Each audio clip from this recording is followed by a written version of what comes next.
So you got your Terminator glasses. You're good to go. Yeah. So it wasn't that long ago. Actually, no, it was kind of long ago that we had a real life Viking on the show to talk about Vikings. We did. One of the things that we discussed on that show was we talked a little bit about mead. That's something I've never tried before. Have you ever tried mead before? No. I've never had the chance to try it. But we have another. When I was in Peru, I had what's it called? Like, the spit juice? Like pulque? Yeah, that's the closest I've gotten. Spit Mead's juice, made with cum, right? Spit juice is pretty far from pulque. Yeah. Yeah, mead's made with a combination Viking of cum. honey and cum. But specifically, not just Viking cum, it has to be Scandinavian cum. Okay. You don't actually have to be a Viking raider to make mead. Okay. That's like the high quality mead. You can't get that stuff anymore. But we have some actual homemade mead in studio today. Fuck yeah. Made by another Viking and also the person who taught me how to do sound. So. Oh shit! You're like a Padawan and he's the master. Yeah, he's still the master. Obviously. So you're like Luke, you're Luke Skywalker and he's Darth Vader. Wait, no, the other guy. Han Solo. That's who it is. I am Anakin Skywalker, and he is a combination of both Qui-Gon Jinn and Obi-Wan Kenobi. Sick. But we're not drinking gin today. Today we're drinking mead. So welcome to the Dread Pirate Crosby with some real life fucking mead. Yeah. Let's try this shit out. You made this yourself? I made this myself. How long ago? I brewed this in 2020 and bottled it in 2021. So this is a pandemic mead. Ooh, a pandemic mead. That's the good My favorite stuff. kind. All right, let's try this mead, boys. Cheers. Cheers, gentlemen. Cheers, gentlemen. Thank you for sharing your mead. Oh shit, it's good. Yeah. Whoa, that's a unique flavor. Yeah, I like that. I haven't tasted anything like that before. It's like a combination of, it's almost like a beer mixed with a cider, mixed with honey. But it's not sweet. And just loads and loads of Viking jizz. Yeah, I can taste the cum, which is my favorite part. No, it's actually really good. It comes right at the tail end, like it always should. Right at the tail end. You can really taste it on the back of your throat, which is the primo part of the tongue. Thank you for sharing to your really mead, get sir. that yeasty flavor. Iconoblast, we put the past on blast. Hit 'em with the truth, with things you never knew. Nobody is safe, no thing to place. Got Joel and Coop with history in your face. Iconoblast. Welcome to the Iconoblast podcast. This is the show that takes a look behind the public facades of famous icons to show you why you can never take anything at face value. I am Matt Cooper, and joined as always by Joel Benner. Hi. Oh, today we're actually drinking mead. I can't believe it's taken me this long to actually try some mead for the first time. This is way better than I thought it was going to be. I thought mead was going to taste like shit. We should have mead when we had Josh here. Oh, we had the Warbringer whiskey, which That was pretty goddamn good. was also delicious. Oh, I don't care if I get botulism from this. I'm enjoying it. Oh yeah, can you get a disease from it because it's made 1,000 years ago? Well, this was made in 2020. But it was still made. It's mead, so it's 1,000 years old. all mead is Inherited. naturally 1,000 years old. Like It's through instinct, right? through the transitive property of the Vikings. Yes, all mead is a minimum of 1,000 years old. That's cool. It's aged very well, though. Yeah, It tastes that's really, pretty really cool. good. So last week we left off talking about old bump-ass Calhoun Bump ass and the rats. and his rat fucking experiments. Yeah. And we got into I think that we got into a pretty solid conversation at the end of the episode about like what sort of picture that paints of the future of society, and also how that reflects on society as it is now, in my opinion, where They made a movie about that. about the Bump Ass and the Secret of Nimh. bump Bump Ass and the Secret of Nimh, where good old Mrs. Brisby is getting railed by tons of horny probers. Oh, they were all rats and she was a mouse, right? And she sees the great owl. Unfortunately, this story doesn't have Nicodemus in it. That's too bad. It also doesn't have Dom DeLuise playing a crow, which probably would have made everything a lot more lighthearted, but instead, no, it's just Nicodemus is cooler than Gandalf, in my opinion. Oh, he's a lot wiser. He's not as famous. A lot more mysterious. Not quite as much of a joker. Doesn't fuck off to fight some Balrog for God knows how many years. But he puts the candle Comes back out. as Gandalf the White instead of Gandalf the Great. You're the same fucking person. Why do you have to change your name? Oh, because your hair's different? Well, it was like 1,000 years for him, right? Remember, he couldn't remember their names and stuff? Yeah, because he's a drunk old man. Fuck, you're making him seem cooler than Nicodemus. Okay, yeah. Now I'm a little bit more of a fan of Gandalf now. Yeah, he's awesome. But I do not expect you to. In fact, I prefer if you wouldn't start calling yourself Joel the Gray or Joel the White. I am pretty gray now. As your hair color continues to change. Look how bad it is now. It's like... I would start calling you Joel the Gray. Yeah, I'm almost Joel the White already. Yeah, you're getting there. That's pretty fucked. You earned that pretty early, though, in terms of lifespan. Yeah. Because you were starting to go gray within a year or two of us meeting. I had my first gray hair I got in high school. Yeah, we were both in well, you were in your early 20s. I got you beat on wrinkles, though. I don't have a single wrinkle yet. Oh, yeah. I do around my, Spend a solid 26 or 27 years smoking, and it'll do that to you, at least from my experience. Yeah. Also, I kind of age. I don't age like fine wine or like cheese. I age kind of like milk. Yeah. Who would win in a fight, Nicodemus or Gandalf? Speaking of rats and drunk men. Neither one of those are rats or drunk men. Nicodemus was a rat. Nicodemus was an owl. No, the great owl's the owl. Nicodemus was a rat. I thought the great owl was Nicodemus. No, the great owl lives up in the tree, and she has to go visit the great owl, and its head's upside down, and it's like, move your house to the lee of the stone. But Nicodemus is like old and has the long fingernails and is a fucking rat that looks like Gandalf. Crosby, can you fact check that? Is Nicodemus the owl or the rat? I'm fucking right. I watched that movie 100 times. I'm about to walk out of this fucking room. That's why I brought up Nicodemus. If somebody doesn't fucking agree with me right now, I am ending this episode and I'm walking out. The owl is in the movie. I agree with you. Okay, that's enough. Thank you. I appreciate you giving me that much. Are you sure it wasn't Nicodemus? Yeah, what the fuck? Goddamn, Nicodemus is... That's dude, why would you compare a fucking... a giant owl that has no gray hairs to Gandalf? Nicodemus was a wizard that looked like Gandalf, but was a rat. Wait, he wasn't a wizard. Yes, he was. Nicodemus could do magic? Yes, he literally cast magic in the fucking movie. Ah, son of like a bitch. when she comes in, he's like, it's been... dark in here. And he goes like, and makes it all light and glittery shit flies everywhere and fucking... He's more like Splinter. I'm starting to question the realism of the Secret of Nimh, because a lot of that isn't matching up with anything that I've ever researched about the National Institute of Mental Health or what rats are actually capable of. Well, all those rats got smart from the same shit like fucking Ninja Turtles, dude. Well, they had power, they had electricity. They weren't using the ooze. They were just injecting them with weird chemicals. Like they were injecting them with what? Like, you could basically call it ooze. It made them smart. Not in real life. In real life, they're injecting them with shit that gives them cancer. They're putting like lipstick on them and testing shampoo on them. It was a true story, Coop. You know that. It was not a true story. Well, here, I'll give you some details on what the real Nimh did in real life, which is actually much more horrifying than anything that ever happened in The Secret of Nimh. Surprisingly, which that movie traumatized me. Yeah, there's blood in that. Not as much as Watership Down, though. You ever seen Watership Down? No, what is that? It's a fucked up animated movie. Really fucked up animated movie. Has a bunch of rabbits that are like killing each other, and I mean, Secret of Nimh, American Tail, and fucking Old Dogs Go to Heaven are the ones that fucked up children. That's when they knew how to make films for children that would prepare children for the road, as opposed to preparing the road for the children. You're getting old.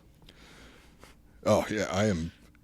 The world should be a better place. I am jaded. I'm not wise beyond my years. I'm jaded beyond my years. I was sick of life by the time I was like 12. So in 1968, Calhoun was ready to see some more hot rodent-on-rodent action. Mm-hmm. This time, it would be on an even larger scale. Oh, we're going to talk about Mrs. Brisby in a minute, unless I used that joke in the last episode. I hope I didn't double up on it. So anyway, this time it would be on a much larger scale with an estimated final population of around 4,000, and genetically modified mice would be used in place of the Norway rats. How many were in the first one? In the first one, each habitat was, he would start calling the population once they got to 80. So once... so a couple hundred and shit? Now we're at 5K? Once it hit 80, he would start taking out some of the older, less useful rats. Pretty much what I've been advocating for in real life is like once we hit a certain population, you just start grabbing the people that aren't kind of carrying their weight. And well, no, in this situation, you just like drown them in a bucket.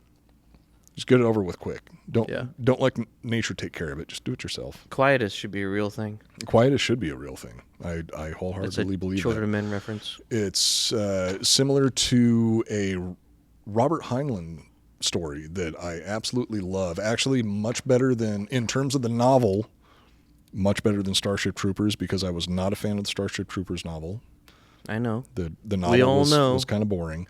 But Time Enough for Love is an amazing story where people have very, very long lifespans, and it is considered a God-given right for someone to end their life at any point. Because you can live as long as you want.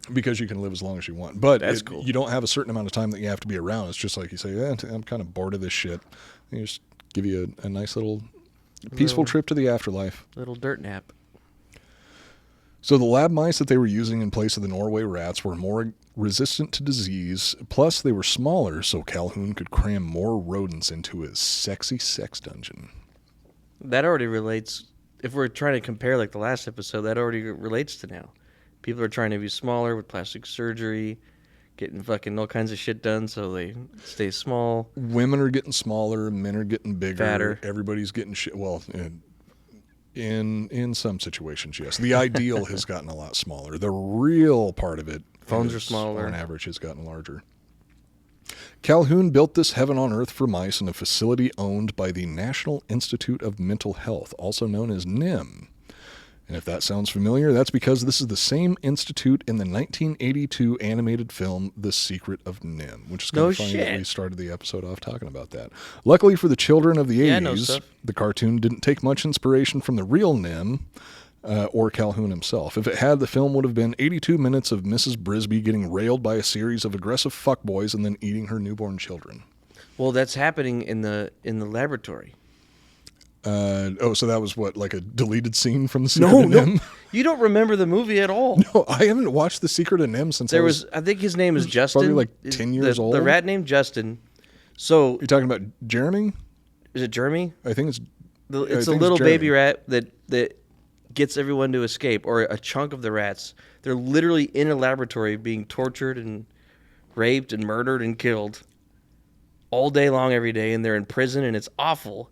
And then Justin, or this, it's Miss Brisby's husband, so it's not Justin, because it's before the movie. It's like flashbacks and stuff. Oh, okay. He breaks them out, and so all these genetically engineered rats hide in that rose bush, and then because they're juiced up, they make their fort. I think Jeremy is the crow played by Dom DeLuise. Dom DeLuise is like the main thing I remember about that movie because I grew up watching. I'm allergic to kids. I'm allergic to kids. Dom DeLuise also played a cat in Fievel Goes West, I believe. He was the sequel. The big fat cat. That one didn't tell you anything about living your life. Fievel Goes West. But American Tail does. Oh, American Tail does. Yeah, American Tail is like an allegory for Jewish people escaping the Holocaust. That teaches you a lot about life. Yeah. Calhoun's new enclosure was 9 feet square with walls 4 feet high.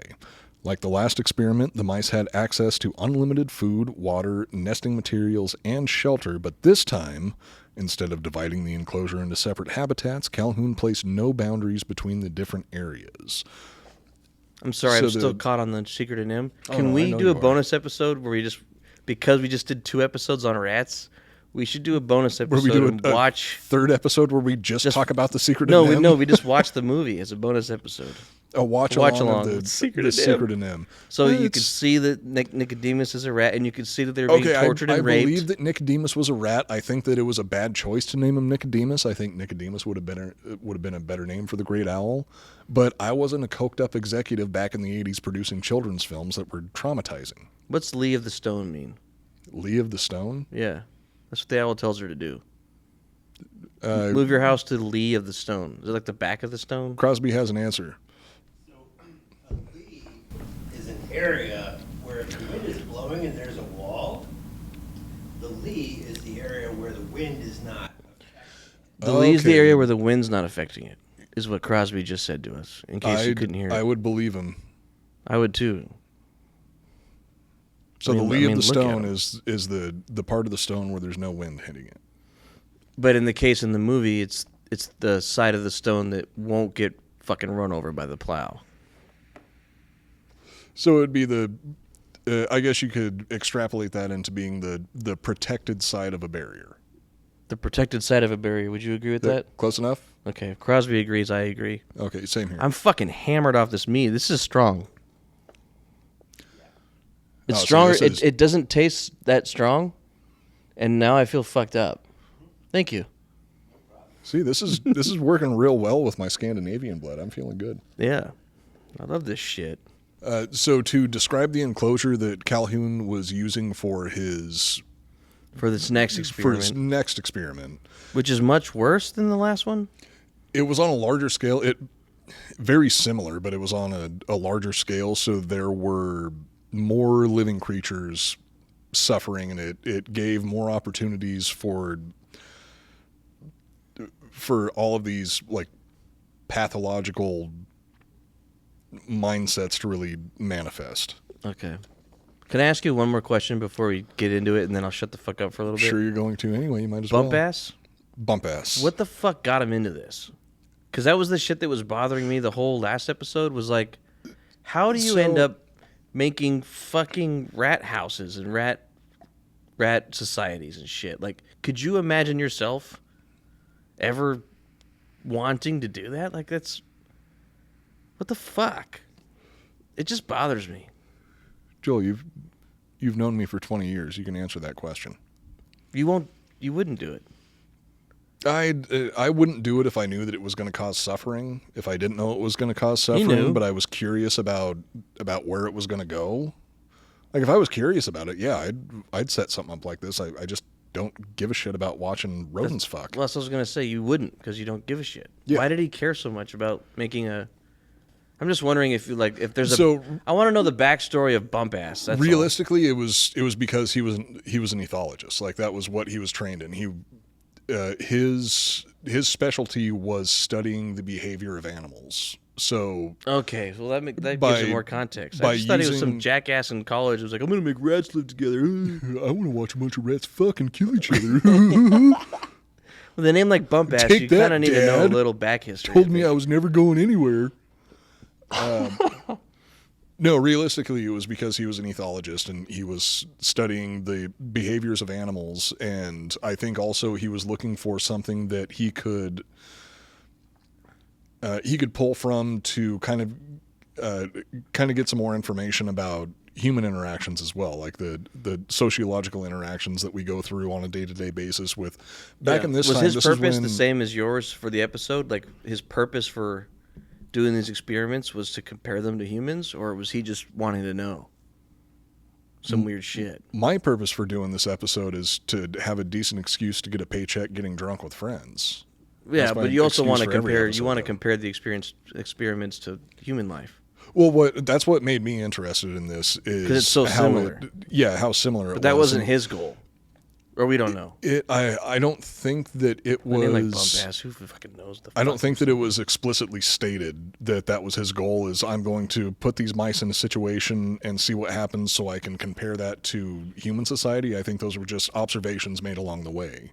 Was this happening in Amgen? The when initial we worked there? experiment, no, it was much worse at Amgen. Because at Amgen, they're just injecting animals with chemicals and then seeing what happens, and then if they survive, they toss them in a fucking incinerator. If they survive, You they smelled the barbecue. do? Yeah. Well, I mean, if they die, they get tossed in the incinerator. Also, they're not And going even home if with they some. survive, They're not they don't, going like, home put with some them- happy little child. Because who knows what will happen later, right? Yeah, they might have some sort of like airborne contagious cancer after they're done with all the Yeah, like experiments that COVID or they go something. through. Yeah. No, that came from somewhere else. It did not come from Thousand Oaks, California.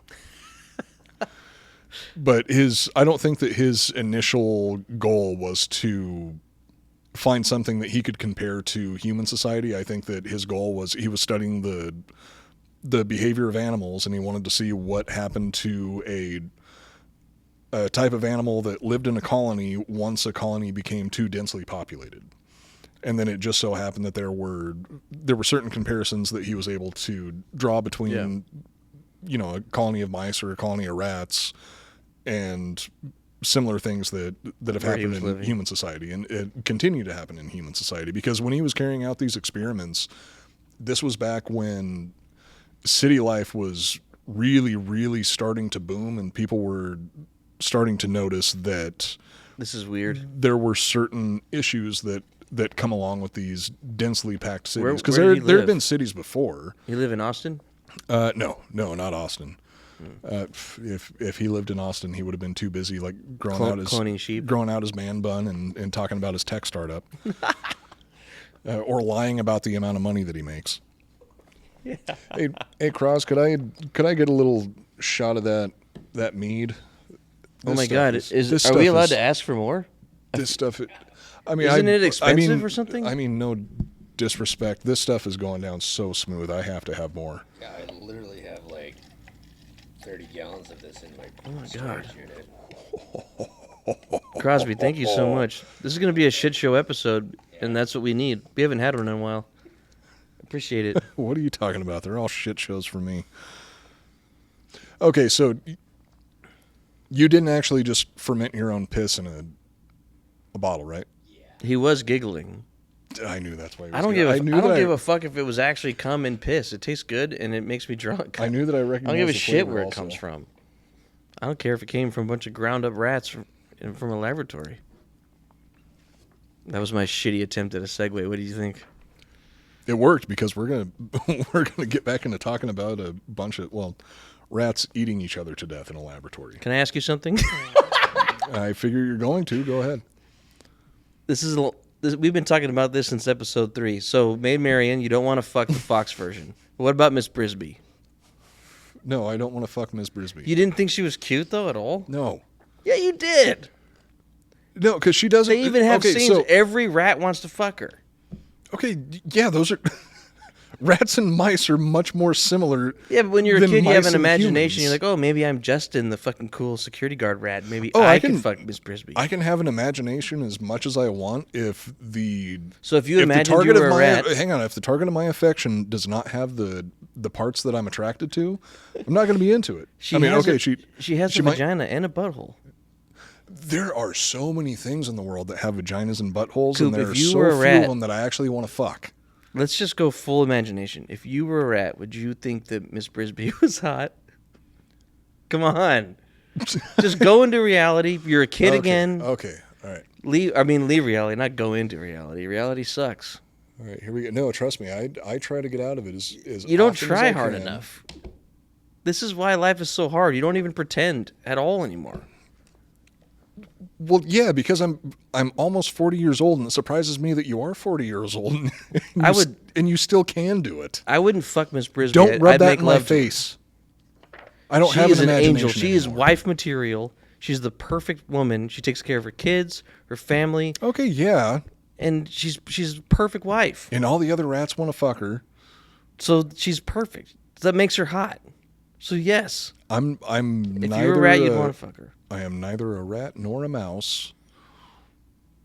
I thought we were going into imagination time. Okay, if we're going into imagination time, I'm going to be the same fucking person in this imagination world that I am right here. Okay, I understand. Go ahead. Go. So yeah, I would probably... You'd fuck that Sheriff of Nottingham character from it. I like... What was his name? Redgar? I like legs. Mrs. Brisby did not have the type of legs that I'm attracted to. We don't know. If you ask her to shave... Oh, God, that's going to look even... No, her legs bend in the wrong fucking directions. No. Okay, so... Sorry to interrupt your podcast, gentlemen. I just have to show you guys this. Crosby's showing us hot pictures of Okay, Miss Brisby. So that Mrs. Brisby. Oh, yeah. Rule 34 See, I'm not the only one. Finest. There's literal professional artists drawing sexy pictures of Miss Brisby. There are professional artists drawing much more fucked up things than that. I still don't want to have sex with her. I don't want to touch hairy boobs. I do. Okay, well, you can. It's 2022. You're going to have more options than ever. It started with mermaids. You confessed that you Okay, could, mermaids you could don't if you have could. hairy tits.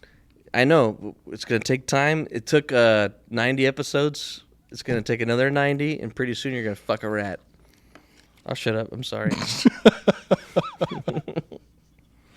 I think you're wrong on both accounts. It's okay. I think I am too. So I was describing the enclosure that old bump-ass Calhoun created for his new experiment because it was For the different 1,000 than rats? it was different than the the total number it wasn't actually going to be 4,000. It was 3,840, but 4,000 was easier to say, so that's what I put in the notes. So instead of having 4 separate habitats within this enclosure that had special bridges going over all these electric fences, he just left it all wide open. And Wait, then the there was last like one had a electric spoke fences? Yeah. I don't remember that. Yeah, you said you were sober for the last episode. I was, but in my Comparatively mind it was sober. in my mind it was Foursquare, and it was all enclosed, like entirely enclosed, like in glass or something, like how No, an ant farm looks. There's electric fences. The And top shit? would be enclosed. Each section of the habitat. So if you're looking at it like it's a Foursquare game. on the, but not vertically. It's horizontal. No, if you're looking at it from the top. So if you're looking down into the enclosure, it would have Yeah. been 4 squares, like With a bridges. Foursquare game. I thought it was tunnels underneath. No, with electric fences in between each one of the habitats, and then on 3 Did the of the electric fences, fences kill the there rats, were, or just shock them a little bit? just shocked them enough to keep them from fucking with it, which I mean doesn't take much. Yeah. Okay. Rats are pussies. So they just had little V-shaped bridges going over the top of 3 of the fences to create like a U-shaped hallway through the separate enclosures. I don't know what his reasoning behind that was. There was something about the way that he wanted to control the flow of the population. I think that he needed to have these bottlenecks to carry out the experiment that he wanted, because he wanted to It drive makes the them encounter population each other. into he wanted to drive the population into specific areas, whether they wanted to be in that area or not. Yeah. Like the 101 freeway. So in the new enclosure that he built for the mice, there were no boundaries at all. The entire exterior of 4-foot high walls, 9-foot square, about halfway up the walls, that's where he would have these raised living enclosures with ramps running up into them. But above that, there was a good, I think it was at least like 18 inches where it was just smooth walls, so the mice Couldn't climb out of it. Below that, he had a lot of ways for all the mice to traverse anywhere they wanted to go. They didn't do any fucking World War Z wall climbing bullshit? No, they were too busy doing much more horrifying things than anything that I ever saw in World War Z. Oh, God. Way more horrifying. Which is where we're headed in society if we're not careful, in my opinion. So along the outer edges were elevated living spaces he referred to as high-rise apartments. There were also a series of wire mesh tunnels which allowed the mice to traverse the structure, easily reaching nesting boxes, water dishes, and feeding boxes. He called his latest rodent city Universe 25. That's like what Elon Musk names his kids. Fucking nerds. Well, except you can actually pronounce this one. Well, that's what Elon Musk names the kids that he actually claims. Yeah. When Calhoun later published the paper with the results of Universe 25, he opened it with the following paragraph, and I quote, "I shall largely speak of mice, but my thoughts are on man, on healing, on life and its evolution. Threatening life and evolution are the 2 deaths, the death of the spirit and the death of the body. Evolution, in terms of ancient wisdom, is the acquisition of access to the tree of life. This takes us back to the white first horse of the apocalypse, which with its rider set out to conquer the forces that threaten the spirit with death." Which isn't the most lighthearted way to start off an academic paper. Yeah. And things didn't turn out all that great. But it sounds like he kind of knew that. No, this is the paper that he wrote after the experiment was concluded. So he was making observations and taking notes as the experiment was going on. And once he actually sat down to write the paper, He was like, his ultimate result, or his takeaway from everything was, it's holy in your shit, nature this is to destroy fucked. yourself. Arnold already knows this. There was Just actually watch T2 instead. There was actually something that he took away from this experiment that I think is very, very, very important. I don't have it in the notes, but I think, well, I don't want to give away the ending, so We'll save it for the try end. to if you can, try to bring me back around to it towards I the will. end. Just remember there was a takeaway that he had from the experiment, a solution to the problem. Oh, that would be nice. that is Everyone very, can very talk about important. the So- problem all day so long, but no one has a solution. Remind me of that towards the end of the episode. Extrapolating the results of Universe 25 to the population of Earth painted a bleak picture for the future of humanity. Like his previous experiments with the Norway rats, the social structures and practices of Universe 25 began to break down once a certain population density was reached.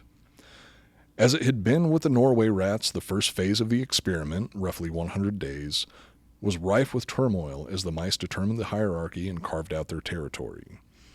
After the first brood was born, the social structure stabilized, and the second phase began, which Calhoun called the exploitation phase.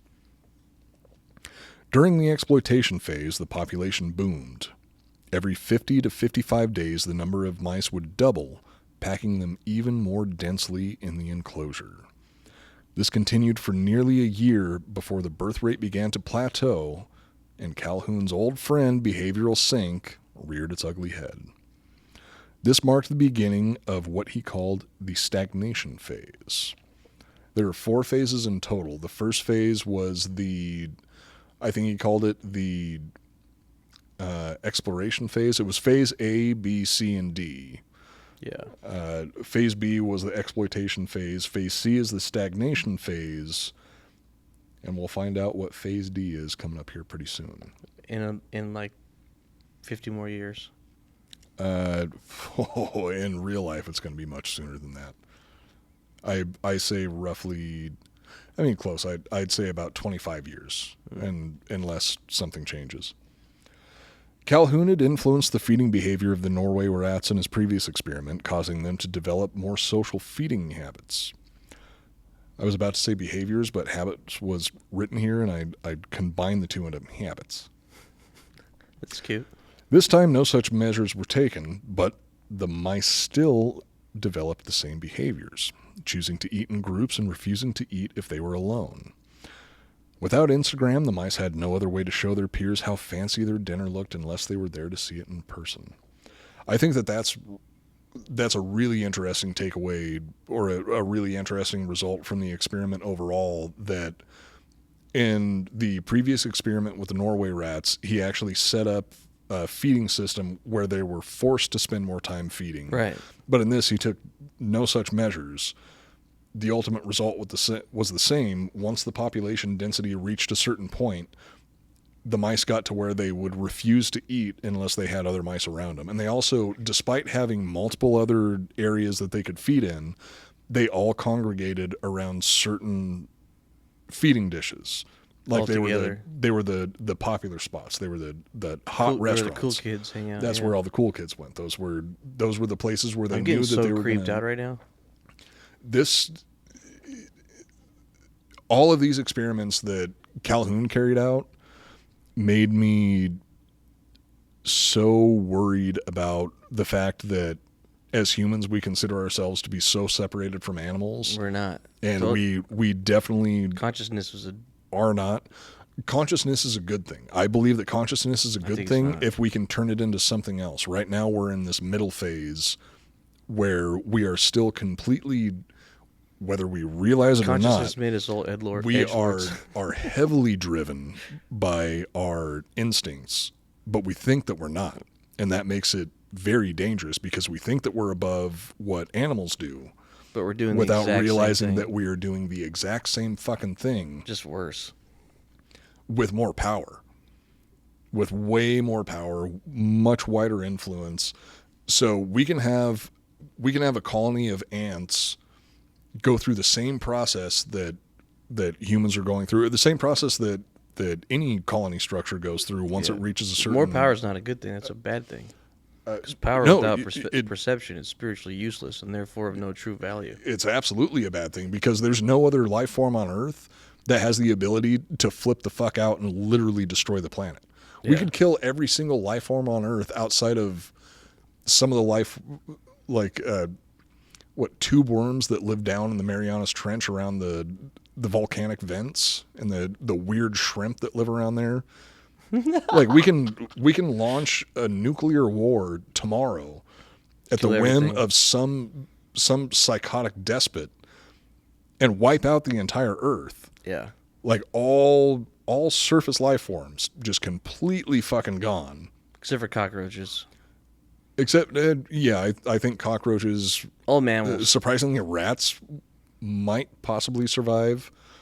Anything under the ocean that, especially down at the deeper levels of the ocean, they're going to be fine. Like we could literally have, I actually love thinking about this. So totally off topic, just an idea that I really like. If the sun were to suddenly disappear and all the planets lose that gravitational pull, every planet in the solar system just shoots off into space, eventually because of how cold space is, literally the atmosphere is going to freeze over. All the oxygen on the surface of the planet is going to freeze over and cover the planet in essentially what is an iceberg made out of oxygen. Yeah. The creatures living next to the thermal vents down at the bottom of the ocean will have no idea that ever happened. They'll have no idea that they are rocketing through space away from what was once our home star, flying off into the universe in God knows what direction. How long will that last? Their life is going to, it would last for millions of years. Crazy. Just living off of the heat produced by the core of the Earth, and also being insulated by this giant pocket of frozen oxygen that would insulate the Earth for God knows how many millions of years. So for millions and millions more years, they would just go on like nothing ever happened. They would have no idea that this apocalyptic event ever happened. It's all about perspective. Yeah. You know? It's because they don't have a conscience. Yeah, well, they also didn't develop Which is space lucky flight. for They them. didn't develop cell phones. They still die from whatever medical issue that they have because they don't have modern medicine. There's certain benefits that come along with having consciousness and intelligence. Going solely off of Consciousness causes wars and religion and there's intelligence causes depression. No, I don't see there's anything. absolutely a give and take to it. There is for sure a give and take to it. But if you're looking at it in a very, very large scale, it is much better for the universe overall that something developed consciousness, because otherwise we're the only example of life. Earth is the only example of life that we have. We've talked about this before. Yeah. The only example that we have of life in the entire universe that we're able to detect. If we are the only instance of life, it's good that we develop consciousness, because that is going to give us the ability to get off the planet, spread life to more places, and make sure that there is something sentient within existence to actually observe existence, or else all of it is absolutely meaningless. Or it already is. Who cares? From a nihilistic perspective, nothing matters. Literally nothing matters. Like the turtle from That's not Neverending Story. It's not a helpful viewpoint to have, though. It's not we don't care whether or not we care. Not a beneficial viewpoint, specifically because it just breeds more suffering. And if you're going to be alive anyway, it's better if you're to here, not you suffer. might make the best of it while you're here. And you have to create your own meaning. Fucking rats. If your meaning is fucking rats or watching rats fuck, then Actually, you I'm might be gonna John B Calhoun. I'm gonna watch porn at the same time while I have an image of Miss Brisby in those photos that Crosby showed us. I mean, I'm gonna try to get off. he's just gonna, dude. I can guarantee that there's like full motion video, like there's animated videos of Mrs. Brisby. I don't want to go that deep. Just I just want to get a getting quick turned one the out so I fuck can say out. I did it. I bet you can find a video of Mrs. Brisby's asshole prolapsing. Ugh. I don't want to see that. I feel so bad for her. What, now you've got boundaries? Come on, Joel. I never said I wanted to see a prolapsed butthole on a mermaid or Maid Marian. I'm in Mermaids love, don't- Coop. There's a mermaids big don't have difference. buttholes. What greater level of love is there Prolapse? than getting prolapsed by your soulmate? We're into different things. And we got way off topic. So anyway, dominant males claim territory in harems of females, much like they did in the previous experiment with Norway rats, which they aggressively guarded from other males, and the weaker males, unable to get any mouse pussy, were ostracized from the main social groups. In the wild, when a male mouse is unable to find a place in a colony, they will leave in search of a new, more welcoming group. In Universe 25, however, this wasn't possible due to being confined in the box. With no other options, the incel mice had nothing else to do aside from wander around aimlessly, wearing fedoras, quoting Peaky Blinders, and posting desaturated pictures of the Joker on their social media profiles. They would congregate in tight groups near the center of the enclosure where they would periodically be attacked by the alpha males for no other reason than the fact that they were nerds. Yeah, sounds about right. It's also extremely brutal that this specific subset of mice literally had no interaction with any of the other groups of mice. Like, they were specifically ostracized from every single group, and the alpha males would go out of their way just to go to where they congregate, Fuck them up a little bit. beat the fuck out of them, kill some of them, and then just leave. Like, there was no threat whatsoever. What actually makes it even more depressing is once they learned that there was nowhere to run, they couldn't run out of the enclosure. Once they learned that there was nowhere to run outside of this enclosure, it got to the point where once they started getting attacked, they would just lay there and wait until it was over. Whether that resulted in death or whether they survived, as soon as the attack started, they would just hold still and wait until it was over. Fuck. This place was hell on earth. Yeah. Although less common, females were also pushed to the periphery of some groups. These less attractive females would live together in the highest levels of the surrounding shelters, likely with large collections of cats and multiple unused gym memberships. I'm sure that they also said that the ladies that they were living with it's just my roommate.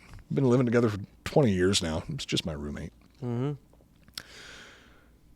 Now, the alpha males also began to experience massive amounts of stress, not just despite their position at the top, but because of it. As adolescent males reached maturity, the reigning alphas were forced to constantly patrol their territory, fighting the newcomers for dominance. This would inevitably lead to the alpha male becoming so exhausted they could no longer defend themselves or their territory. From there, the new alpha would kill the previous alpha, take over, and the cycle would begin anew. Fuck. They would spend so much time, they had to spend every waking moment guarding their territory and their harem of women and just fight until they were old and exhausted and couldn't do it anymore.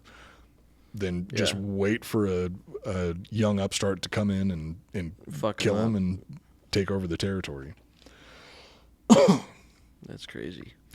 With the dominant males constantly fighting for territory, the breeding females were left to protect their nests completely on their own, even while nursing their young.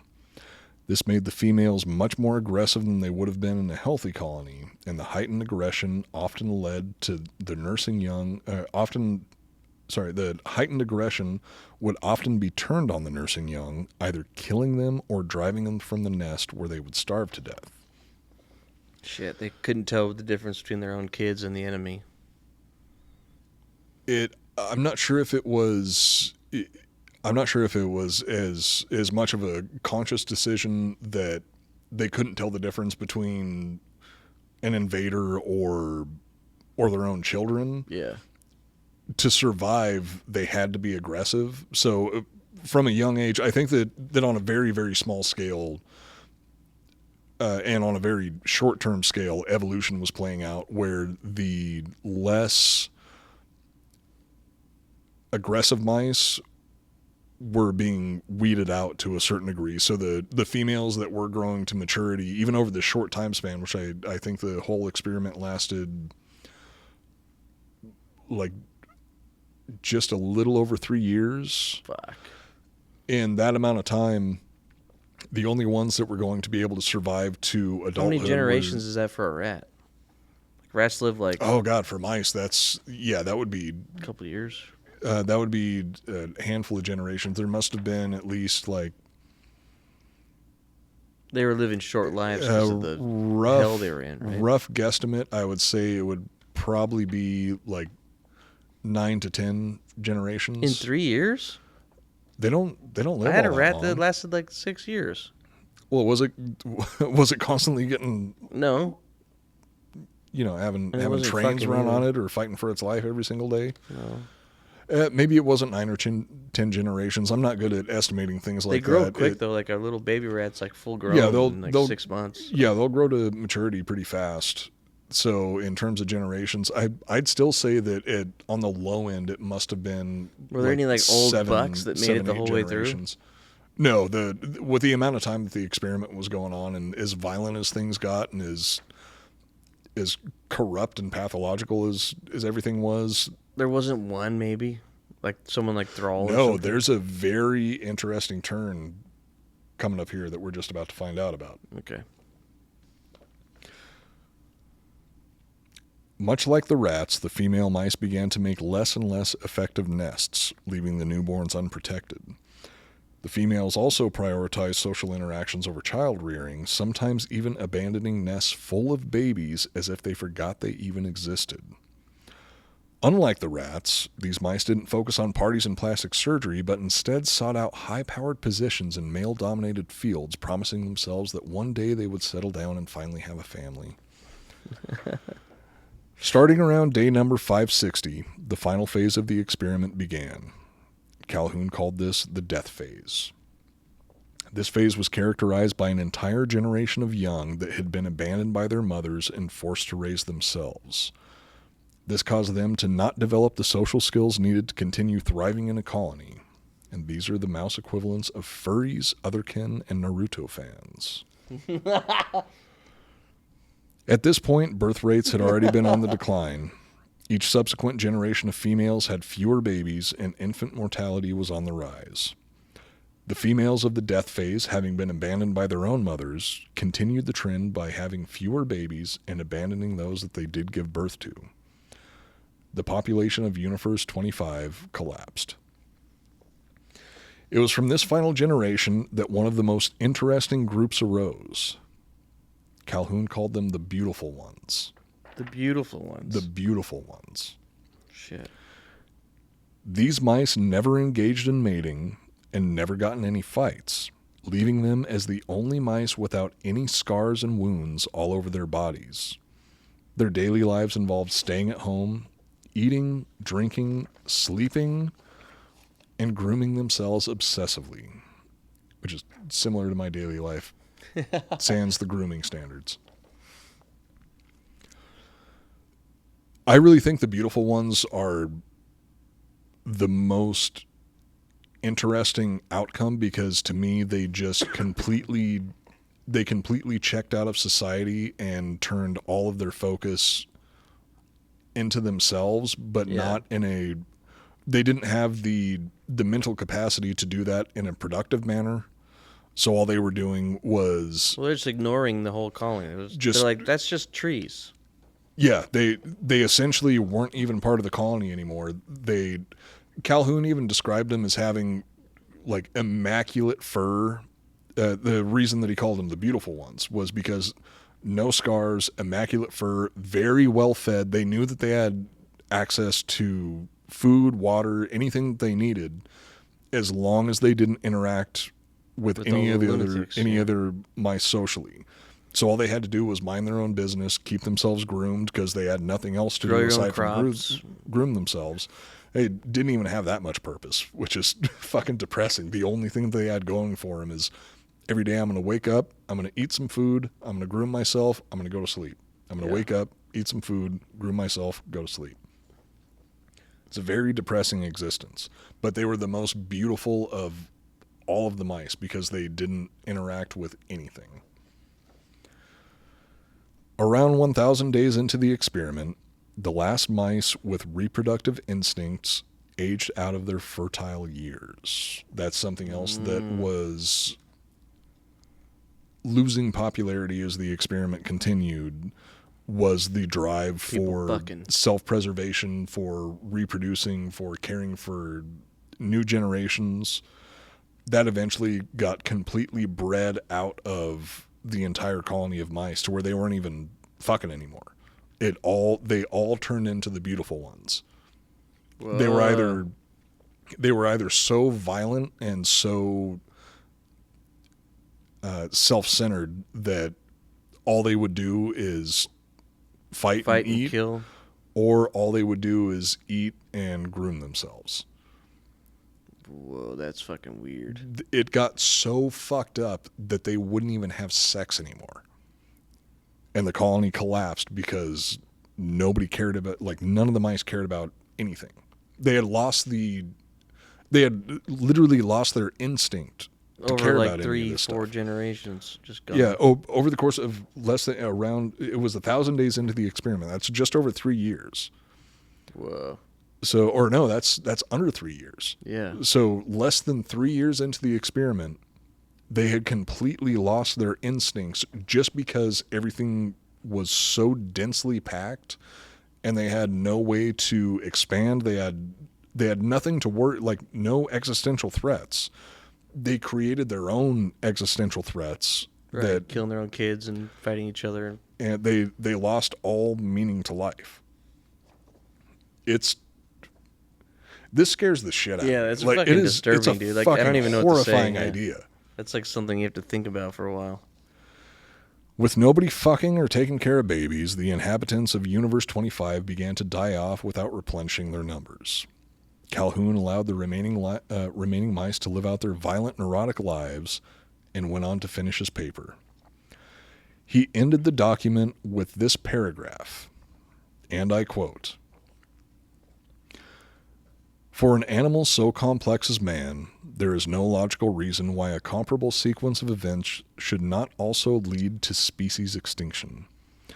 If opportunities for role fulfillment fall far short of the demand by those capable of filling roles and having expectancies to do so, only violence and disruption of social organizations can follow." I actually want to take that back, and I want to make sure that everybody is listening very closely to the way that he words this. And as I said in the last episode, I want you to think about this concept while you are comparing it to anything that's going on in the world right now, specifically in the developed world. Yeah. For an animal so complex as man, there is no logical reason why a comparable sequence of events should not also lead to species extinction. If opportunities for role fulfillment fall far short of the demand by those capable of filling roles and having expectancies to do so, only violence and disruption of social organizations can follow. Individuals born under these circumstances will be so out of touch with reality as to be incapable even of alienation. Their most complex behaviors will become fragmented. Acquisition, creation, and utilization of ideas appropriate for life in post-industrial society will have been blocked. Just as biological generativity in the mouse involves this species' most complex behaviors, so does ideational generativity for man.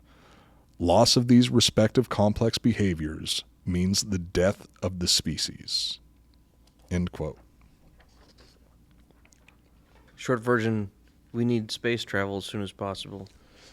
So the planet doesn't turn into that fucking experiment. Short version, because if you can't leave, then you're fucked, basically.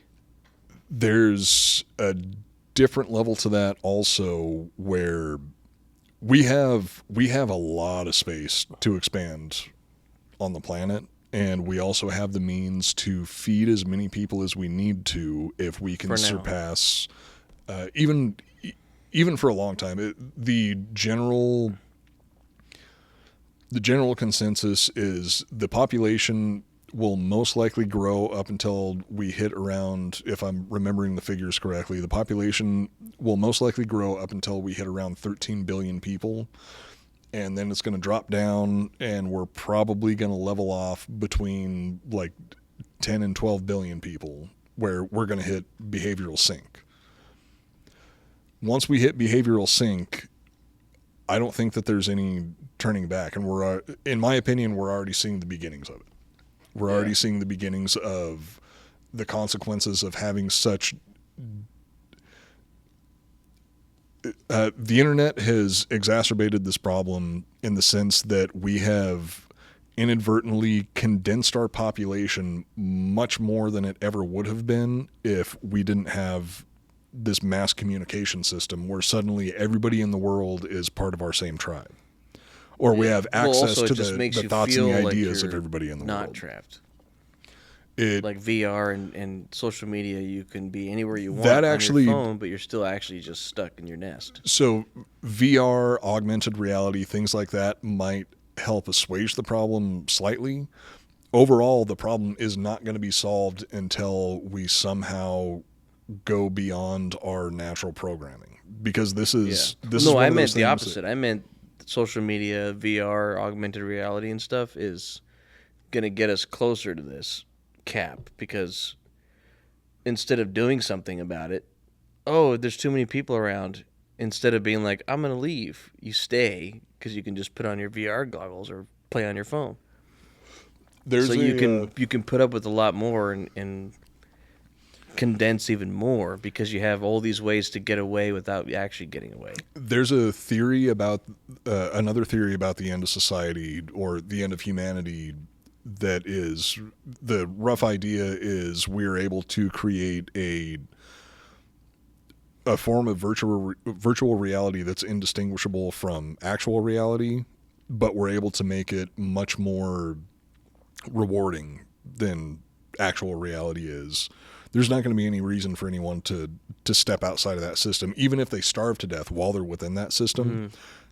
It's another the reward form in the system is that the little machine inside your house drops a pellet out. So you're like, I passed a level, and then you come out of the system to eat, and then you go back. Or it's going to be it's like I think the term is called pleasure button, where if somebody created a button that had wires going directly into your brain that controlled the pleasure centers of your brain, and anytime you hit that button, it would give you the best feeling in the world, like every single good feeling that you can think of. Eventually, people they're just gonna sit there and hit the button over and over again until they starve to death and die. You have to earn the pleasure button, though. You have to earn the pleasure. Something that my previous therapist said to me at one point that has stuck with me for years now is he told me, be wary of the fast feel-goods. Yeah. Be wary of the things that make you feel good in the moment, and try to focus on the things that take much more effort to make you feel good. And I'm not saying that that's something that I've been able to accomplish. I'm very, very guilty of going for the quick feel goods. Yeah. Anal. But it's a I didn't want to be crass about it. Well, I'm just being trying honest. to be it's philosophical. Not crass, it's honesty. I think that is something that's very important, though, is immediate gratification doesn't hold a candle to something that takes a long, difficult process to get to. Because ultimately, life is more about the journey than it is about the outcome. If you don't have a goal, like the mice in Calhoun's experiment, they didn't have any goal. They had no reason to worry about survival. They had nothing to work for, nothing that they had to do to better their situations or better themselves. And without that, they ended up developing these pathological social structures that ultimately ended in everyone turning into fucking cannibals.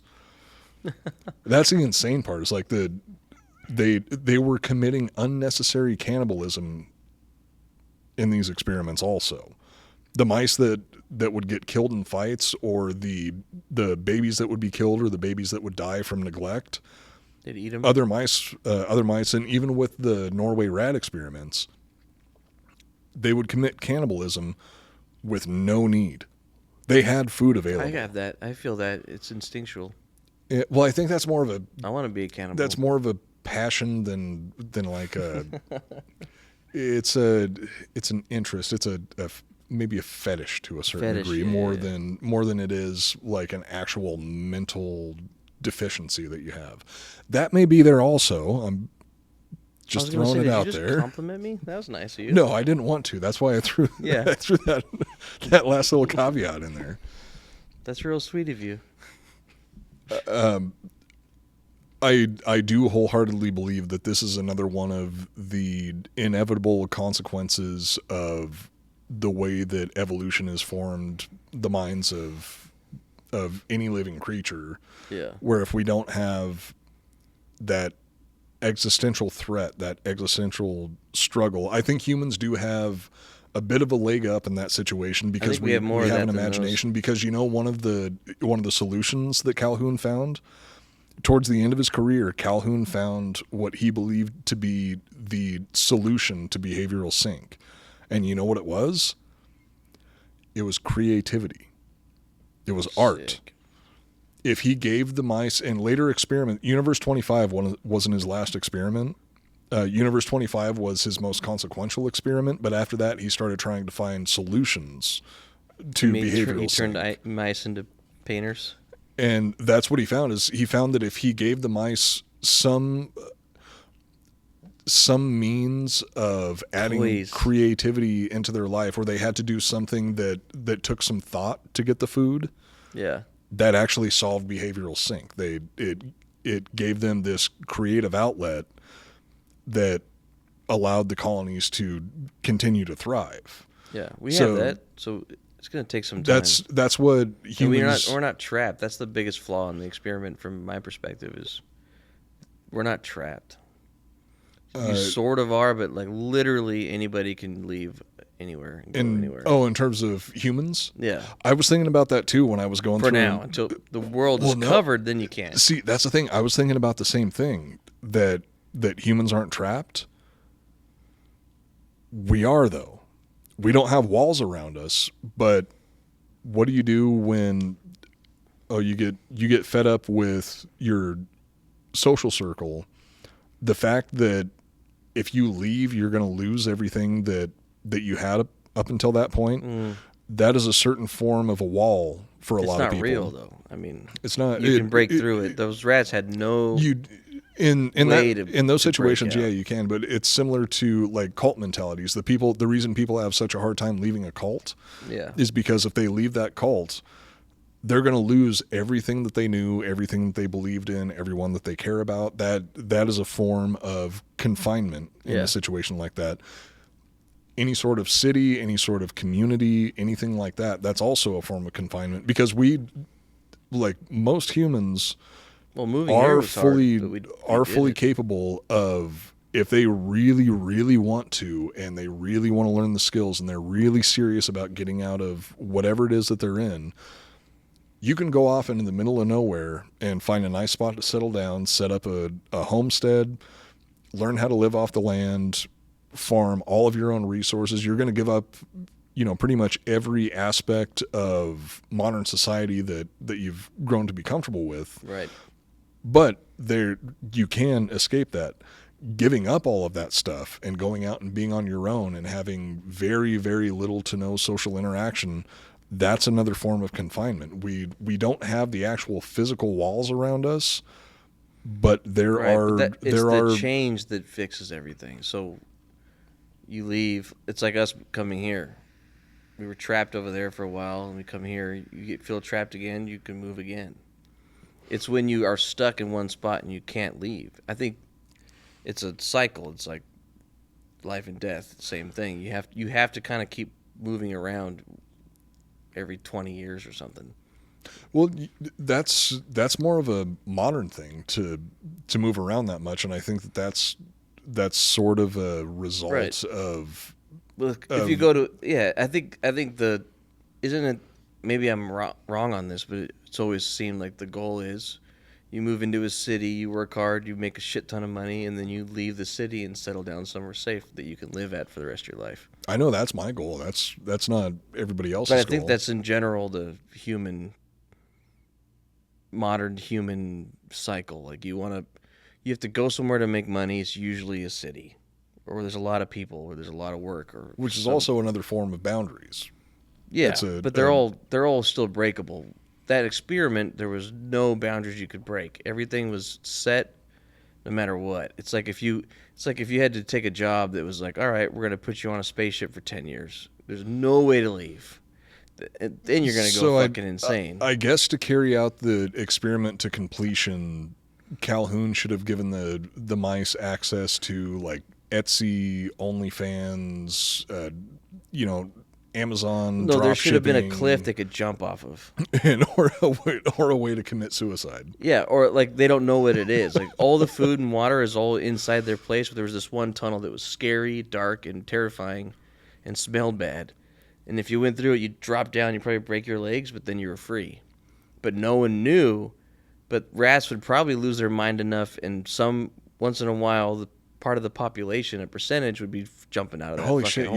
You just brought it back around to feed the pig, which we were talking about before the episode even started. If you want to get out, you got to feed the pig. You don't know where it's going to go. Could be horrible. Could be taking you back through the same loop all over again. Could be a painful eternity of suffering. But it's the only option. It's the only option. You got to feed the pig. At least there's an option. Well, anyway, let's wrap it up right there. Close the episode out.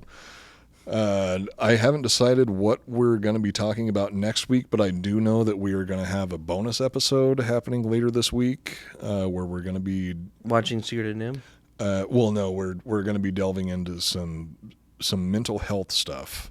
Oh, cool. We're going to be talking about Ernest Hemingway. We'll be talking maybe a little bit about Sylvia Plath, and also since we got our buddy Crosby in town, we're just going to be talking about our own personal struggles with. Is Crosby going to come on? Yeah, Hell yeah.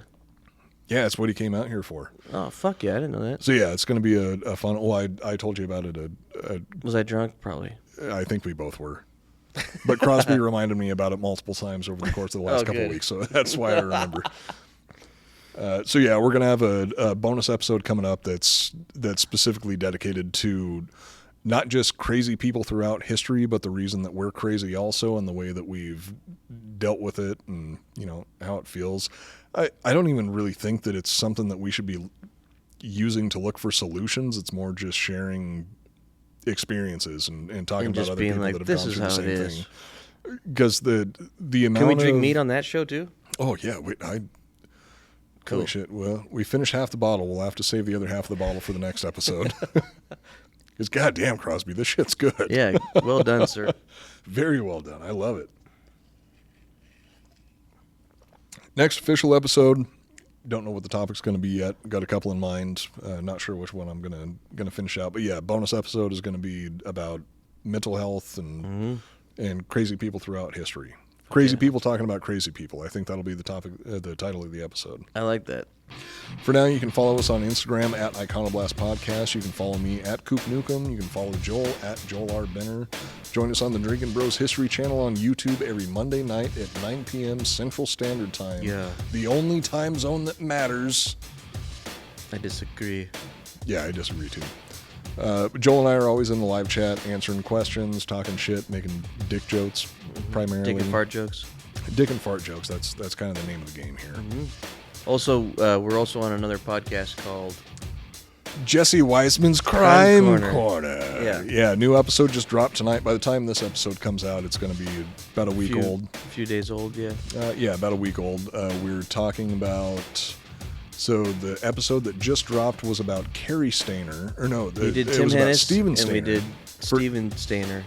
Next episode, which is going to be coming out a week after this episode is live, is going to be about It'll be the Carrie day after Stainer. this. Tomorrow. Oh yeah, okay. So Steven Stainer, or the This- Stainer, the Curse of the Stainers Part 2 will come out tomorrow. okay, this time If you're travel watching shit this, is if you're really watching this podcast fucking on the with day my it head. comes out, It's all about time travel, mind manipulation, teleportation, all that kind of stuff. The Stainer But Brothers there's a lot Part of 2 cool coming shit out in there. tomorrow, apparently. And a week from tomorrow being tomorrow, a week from today. Yeah, the Stainer Brothers Part 2 will be out there. And it's about this crazy brother. It's going to be about the Wisconsin cannibal. Good old Jeffrey Dahmer. Oh, cool. Yeah, it's been a... That's 2 weeks from now. Well, if you're talking about right now, when this episode comes out, the Carrie Stainer episode is coming out tomorrow, and then a week from tomorrow Will be that one. will be yeah. Jeffrey Dahmer. So a week from tomorrow. Today is yesterday's tomorrow. Rest in peace, Diesel. R.I.P. Diesel Fingston. All right. All right. Anyway, let's get the fuck out of here. Yeah. That's it for this episode of the Iconoblast podcast. My name is Matt Cooper, I'm Joel Benner. and we are reminding you to never take anything at face value. And drink mead. Drink mead. Seriously, drink some fucking mead. It is Make good. your own mead and drink it. It won't be as good as Crosby's, though. It will never be as good as Crosby's.